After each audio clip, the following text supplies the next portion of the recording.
गो रक्षा आंदोलन अविराम गति चालू रखी संगठन दीर्घ वर्ष लड़ई पर दीर्घ वर्ष प्रतीक्षा पर आपण मान जना वेदांत केशरी ब्रह्मलिंग स्वामी लक्ष्मणानंद सरस्वती आम गो रक्षा आंदोलन कर निजर प्राण को बलिदान करचार देवता मान निजक रक्षा करने गो मातार शरण बसी गो मातार प्रति रोम कूप समस्त स्थान गो समस्त देवता माने उपवेशन कर समस्त को जना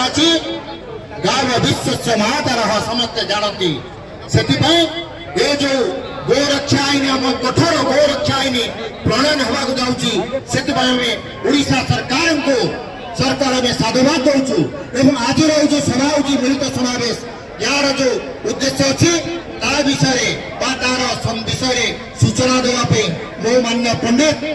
प्रदीप भाई को अनुरोध कर विषय उपस्थापन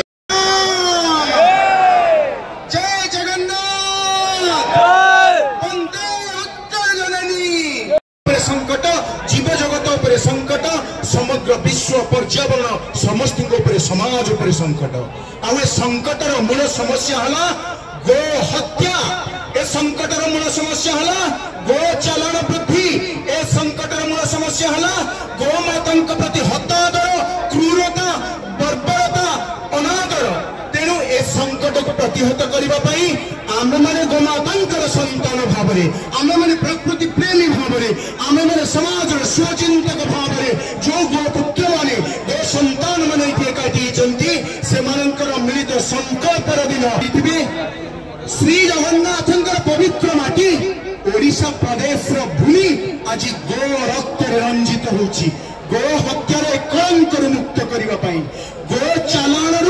मुक्त करने ओडिशा प्रदेश को गो मांस चालाण मुक्त करने ओडिशा प्रदेश को गो अनुकूल शासकीय नीति प्रणयन करने ओडिशा प्रदेश रे से मिलित गौरक्षा महासमावेश शुभ आयोजन आउ समस्त को साधुवाद दौचु जो सनातनी बंधु माने जो गोपुत्र गोतनय माने एटी उपस्थित होइचंती सुनंतु आमर ओडिशा विधानसभा रे गोटे बिल आगत होइछि